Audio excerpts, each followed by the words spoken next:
Hey guys, welcome back. This is Ferocious Gamer here, and today we're going to be doing another guide from League of Legends, this time on Annie.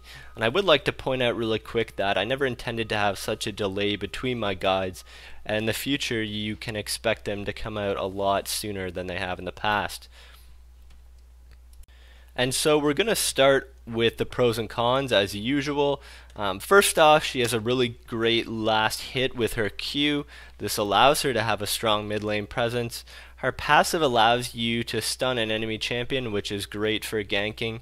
Beginning at level 6 when you can summon Tibbers, this is really just a phenomenal spell that can add to your burst damage and change a fight.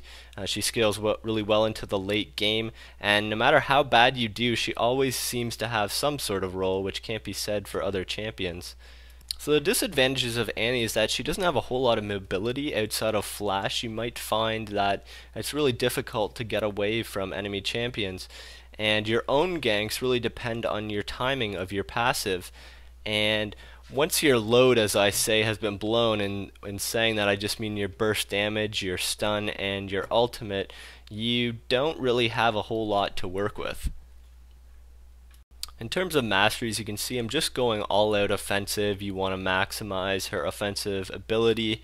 Going with Flash and Ignite here. Flash is absolutely necessary for mobility, and Ignite just for that little last touch of damage.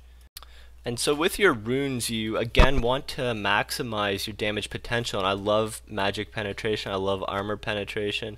I think it gives a heck of a lot of damage, especially in the late game, so I do that with the marks and the glyphs.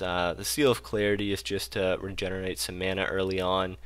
You see that I switch up the glyphs. I do 6 of Force, just to help scale with your late game, and 3 of the flat magic penetration, just because too much magic penetration isn't always a good thing, and your quintessence of potency is just for early game ganks. And so in looking at any skills, you want to pay attention to her passive, because this is really important. After you cast 5 spells, her next spell will stun the target. And obviously this only works for your Q, W, and R because your E isn't a damaging spell, but you really want to time this, and you really want to pay attention to the number in your taskbar where you're at. And so in looking at our Q here, Disintegrate is just a single target nuke. This is just a fireball animation, and you can use this to last hit creeps, and I would highly recommend you do this, especially in the middle lane, is just auto attack the enemy champion and last hit with Q, because it's one of the best ways to last hit in this game. Your W is Incinerate, which is essentially a cone of fire in front of you. E is a Molten Shield, which is going to increase your armor, increase magic resistance, and it's also going to reflect some damage. Well, not reflect, but what I mean is it's more of like a thorns type of spell, where if you're hit, it will damage the enemy. And this doesn't seem like a whole lot of damage at first, but in the late game, if you're up against a Master Yi and he's dealing an insane amount of damage with a really high attack speed, it can really add up on him. And Molten Shield is really, really good to build up your stun count. And so lastly, we look at Summon Tibbers, which is your ultimate and one of the best spells in this game. And so what happens when you use your R is Tibbers, a flaming bear, is just going to pop down on top of wherever you target, and is going to do, first off, some burst damage when you place it down. It also has an area of effect over time, damaging spell, so keeping it around enemies is always a good idea.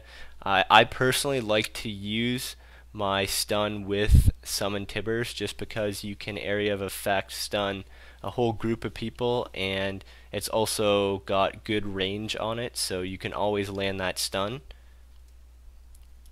And so of note here on Annie's items are the fact that you want to get that Rod of Ages pretty early, and I like to get it right after Sorcerer's Boots to let those bonuses build up. And right after that, I like to get a Death Cap fairly early, and a lot of people don't agree with this, but I like to take that risk because the payoff is humongous. I mean, the amount of damage you do once you get that item will let you destroy their entire team. It can end a game early if you can manage to get it. Um, and in the late game, I definitely like getting that hourglass. Reason being, as you build up and as you're doing more damage, inevitably the other team is going to try to focus you down. So what you can do is just use the hourglass. You come out of it and you use your ultimate and you use the stun, and it completely changes the game, and in all likelihood every member of their team is going down at that point. So I'm just going to show you a couple clips in this guide, not as many as my other ones. Basically for this I just want to show you the art of last hitting and of harassing with Annie. This isn't probably my greatest game, but you can see what I'm doing. You can see Kassadin is wasting a lot of mana, wasting a lot of time on me. I don't think I can take him down. I'm not going to harass him too much. I don't think he can take me down at this point either. All I want to do is last hit those enemies, and so that's what I'm doing for now. I'm biding my time, just getting my gold in, and watching him try to take me down. I've got a health potion. That's all I need if he takes me down a bit low, and I can start turning the tide on him. And so yeah, as you can see, just some auto attacking,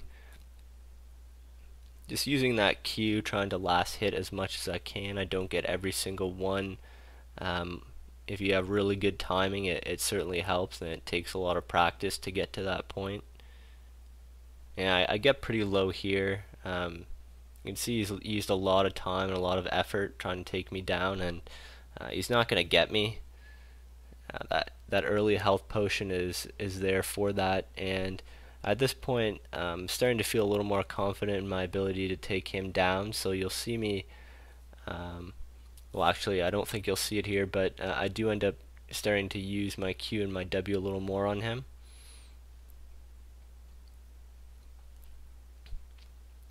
And I think, yeah, see right here, and then you'll see that eventually it gets to the point where he's getting a little too far in, a little too cocky, and right here I catch him. Catch him for a second though. I don't have my ultimate yet, and so I just take him down low enough, and right here you'll see I get my stun ready, and I don't think a lot of people expect as much burst damage as I do right here. You try to get an auto attack in, you get your Q in, you get your W in, and you get that ignite, and it adds up to about half a person's health at the beginning of the game. So at times where you're dominating the mid lane, if you auto attack a few times and you get someone to that point, definitely go in for the kill. But if you're having trouble keeping someone below 60 or 50%, then it's usually not worth it. And so these are the final comments here. I think one of the more important things with Annie is, again, I'm going back to this, but you got to monitor your passive. You got to monitor that number you've got going, because that really is the essence of every gank you're going to pull off. You're going to find it very difficult with Annie without that stun, because that stun allows you to set up your Q, your W, your R all in sequence, lets you get a couple of auto attacks in, lets you get that igniting, gives you that time and that freedom to do everything you need to do.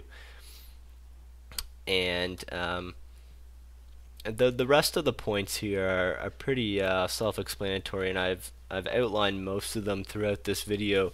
One of the things a lot of people don't know about is something called Smart Cast, which is in the game, and essentially you're just holding shift down and going through your sequence of spells. If you're not perfect on your timing, you've got a slight delay, this allows you to cast things immediately after you've cast the previous spell.